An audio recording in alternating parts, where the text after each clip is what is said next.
আসসালামু আলাইকুম। সবাই কেমন আছেন? আশা করছি সবাই সুস্থ আছেন, ভালো আছেন। আলহামদুলিল্লাহ আমরাও ভালো আছি। আমি এই যে আজ একটু বারান্দায় যাই, একটু পানি দিয়ে আসি।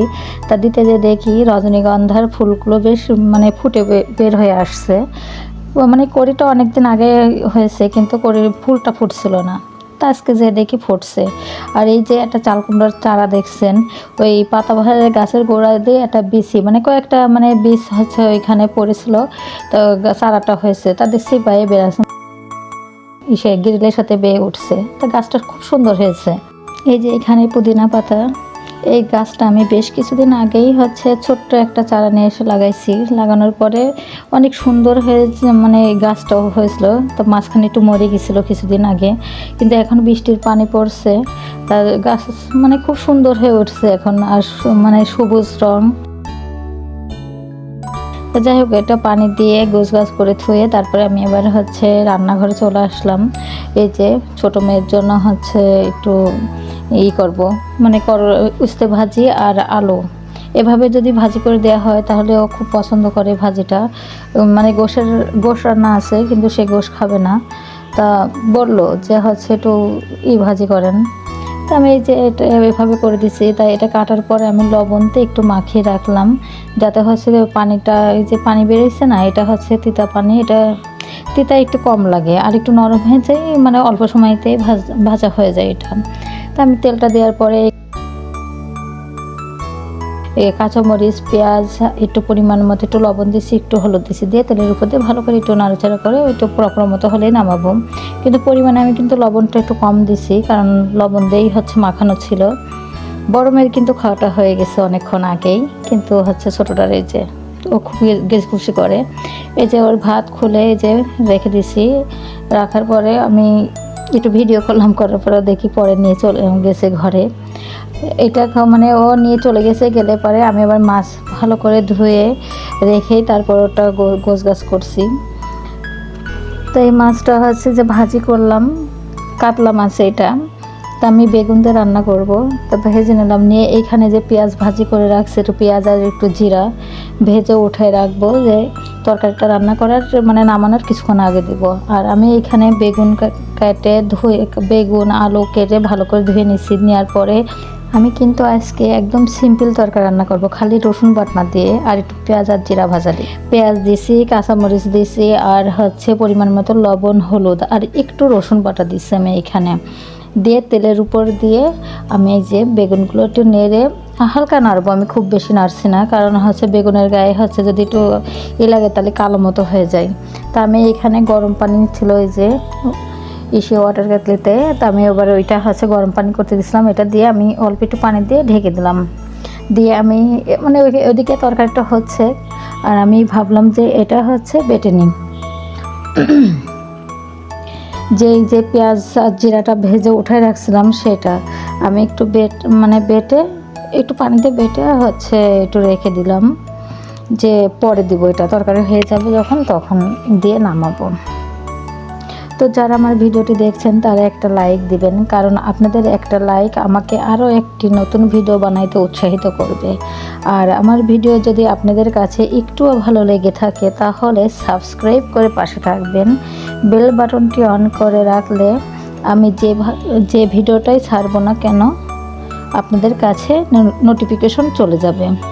প্লিজ একটা লাইক দিন, কারণ লাইক দিলে একটু ভালো লাগে। আর ভিডিও বানাইতেও নিজের কাছে, মনের কাছে ভালো লাগে যে না, ভিডিও হয়তো বা ভালো লাগছে, সেই জন্য দেখছে, লাইক দিচ্ছে। কিন্তু অনেকেই ভিডিও দেখে কিন্তু লাইকটা দেয় না। প্লিজ একটা লাইক দিন। এই যে আমার তরকারিটা প্রায় হয়ে গেছে, আমি নামাবো। তারপর আগে আমি এই যে পেঁয়াজ বাটাটা দিয়ে দিলাম। আর আমি 4টা মাছ দিয়ে রান্না করছি, আর 4টা মাছ রাখছি যে পরে আমি করব। অর্ধেক দিয়ে রান্না করছি আর অর্ধেক রেখে দিয়েছি, মাছটা ভুনা করব এই জন্য। এই যে নামানো হয়ে গেছে। আর আমি একটু ঝোলই পাতলা ঝোল করে রাখছি, কারণ আপনাদের ভাই একটু পাতলা ঝোলটাই পছন্দ করে, আমিও পাতলা ঝোল একটু পছন্দ করি। যখন ভোনা তখন ভোনা, যখন ঝোল তখন ঝোলই হবে এমন। তো এইখানে এই যে আবার হচ্ছে প্যানটা বসিয়ে দিলাম, দেওয়ার পরে এখানে হচ্ছে ঝাল পেঁয়াজ তেলের উপর দিয়ে একটু নেড়ে একটু নরম মতো করে নিচ্ছি। নেওয়ার পরে এখানে হচ্ছে একটু রসুন বাটা, পেঁয়াজ বাটা এগুলো দিয়ে দিলাম। দিয়ে এখানে হচ্ছে পরিমাণ মতো লবণ দিচ্ছি, শুকনো মরিচের একটু গুঁড়া দিলাম, দিয়ে একটু হলুদ দিচ্ছি, তারপরে হচ্ছে জিরার গুঁড়া। আর এইখানে কিন্তু আমি হালকা একটু হচ্ছে একটু গরম মশলার যে গুঁড়াটা ছিল অল্প একটু দিয়ে দিয়েছি। দিয়ে মশলাটা খুব ভালোভাবে একটু কষালাম। কষানোর পরে একটু হচ্ছে আবার গরম পানি দিলাম। কষানো হয়ে গেলে যখন বলকটা উঠেছে তখন মাছগুলো যে দিয়ে দিয়েছি।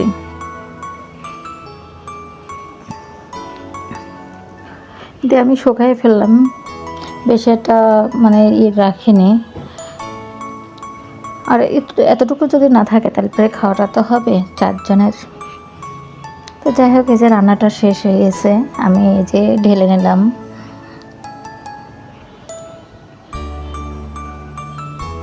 এই মাছ যদি প্রতিদিন রান্না হয় আপনাদের ভাইয়া খুবই খুশি, সে মাছ অনেক পছন্দ করে, মাছ রান্না অনেক পছন্দ। আর রান্নার পর শেষে আমি এই যে গাছগুলো নিয়ে আসলাম। ওই আমার এই গাছগুলো হচ্ছে ঘরে থাকে, সবসময়ের জন্য ঘরে থাকে। আর 2-1 দিন আমি দেখা যাচ্ছে বাইরে দিই, কারণ হচ্ছে প্রতিদিন যদি ঘরে রাখা যায় তাহলে পরে গাছগুলো দেখা যাচ্ছে কেমন যেন হয়ে যায়, হালকা একটু রোদও তো পাওয়া লাগে, তাই না?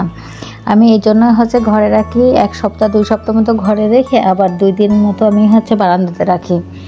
তো আমি আর হচ্ছে এই যে নিয়ে আসলাম, নিয়ে এসে হচ্ছে ভালো করে একটু গোসল করে নিচ্ছি গাছগুলোয়। আর পানিটাও চেঞ্জ করে দিচ্ছি, না হলে এই পানিটা যদি থাকে 2-3 দিন ধরে থাকলে পরে পানিটা হচ্ছে মানে কেমন একটা গন্ধ মতো হয়ে যায়, আর এই গাছের গোড়াটা পচে নষ্ট হয়ে যায়। এই জন্য প্রতিদিন মানে 2 দিন 1 দিন পর যদি পানিটা চেঞ্জ করে দেওয়া যায় তাহলে পরে গাছগুলো অনেক সুন্দর হয়। আমি এভাবে করে সব গাছগুলো আজকে হচ্ছে যে গোসল করেছি। আর আমি কিন্তু হচ্ছে এভাবে করে 2 দিন 3 দিন পর পরেই গোসল করাই এই গাছগুলোর, আর পানি চেঞ্জ করে দিই। তো প্রতিদিন তো আর শেয়ার করা হয় না আপনাদের সাথে, আমি এই যে মাঝে মাঝে তো শেয়ার করি এইটা, যে হচ্ছে যখন হচ্ছে এই করি মাঝে মাঝে, কিন্তু আমি হচ্ছে 2 দিন 1 দিন পর পরই হচ্ছে এগুলো করি। দেখেন অনেক সুন্দর হচ্ছে শিকড় হয়েছে, ওইটা তো ছোট একটা, তারপর অনেক শিকড়। এই যে এই গাছটা অনেক বড়, তারপর শিকড়গুলো কি সুন্দর হয়ে পেঁচিয়ে মানে ওর ভিতরে পেঁচানোর মতো হয়ে গোল হয়ে আছে, খুব ভালো লাগছে দেখতে।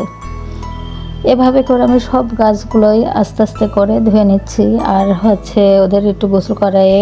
আর মানে যে ছোট ছোট টব, তো টবগুলোও হচ্ছে ভালো করে ধুয়ে নিলাম। যে এর ভিতরে আবার একটু অল্প অল্প করে মাটি দেওয়া আছে, দেখা যাচ্ছে মাটিটা একটু হচ্ছে জড়াই থাকতে পারে বাইরে, এই জন্য আমি এবার হচ্ছে মানে টবগুলো ধুয়ে নিচ্ছে ভালো করে। আর এই ক্যাকটাসটা আমার অনেক পছন্দের।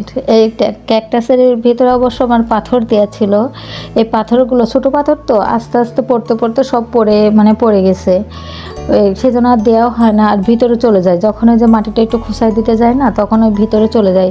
এই জন্য ভাবছি আর দেবো না, যে বড় কিছু পাথর নিয়ে আসবো, নিয়ে আসার পরে এমনিতেই দিয়ে দেবো। যখন খোসাবো তখন পাথরগুলো উঠায় ফেলে খোসায় আবার মাটিটা খুশিয়ে দেবো, খোসানোর পরে তারপরে আমি এবার এগুলো দেবো, এটা ভাবছি। সেজন্য আর মাটি এখন আর ছোট পাথরগুলো দেয়নি। যাই হোক, গাছগুলো হচ্ছে ধোয়া হয়ে গেছে, ধুয়ে আমি হচ্ছে রান্নাঘরে রেখে আসলাম।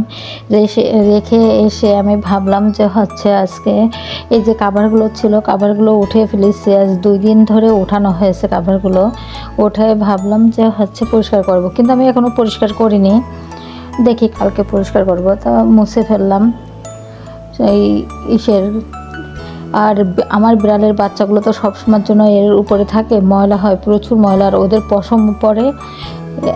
দেখো এই যে শুয়ে আছে, সবগুলো কি সুন্দর করে শুয়ে আছে আমার কাছে, পিছনে আছে কেউ, টেবিলের পাশে শুয়ে আছে, এখানে আছে, মানে আমি এখানে যে কাজ করছি, যেখানে কাজ করবে ওরা তো সেইখানেই থাকে।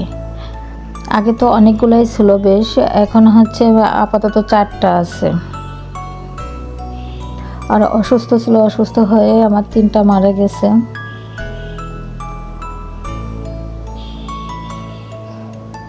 অনেক ডাক্তার দেখাইছি, ডাক্তার দেখানোর পরেও কিন্তু হচ্ছে ওদের বাঁচানো যায়নি। এই যে গোছানোর পরে আমি এই যে গাছগুলো নিয়ে এসে যেখানকাতে সেইখানে রাখলাম, ক্যাকটাস, তারপর হচ্ছে এমনিতেই যে গাছ যেখানে রাখার দরকার মানে যেখানে থাকে সেইখানে রাখছি। আর এই যে আমার সাহেব এসে এই যে দেখছে, সুপার পর বসে শুকিয়ে শুকিয়ে দেখছে যে কোন জায়গায় কি আছে।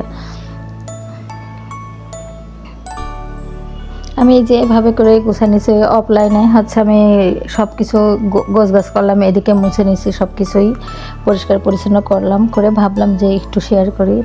এই যে যে গাছগুলো হচ্ছে যে ক্যাকটাস, এই যে মানে আমি গাছের নাম ভালো জানি না, কিন্তু সবগুলোই যে মানে এক একটা এক এক জায়গায় রাখছি, যেভাবে রাখি আসলে সেভাবে রেখে দিয়েছি।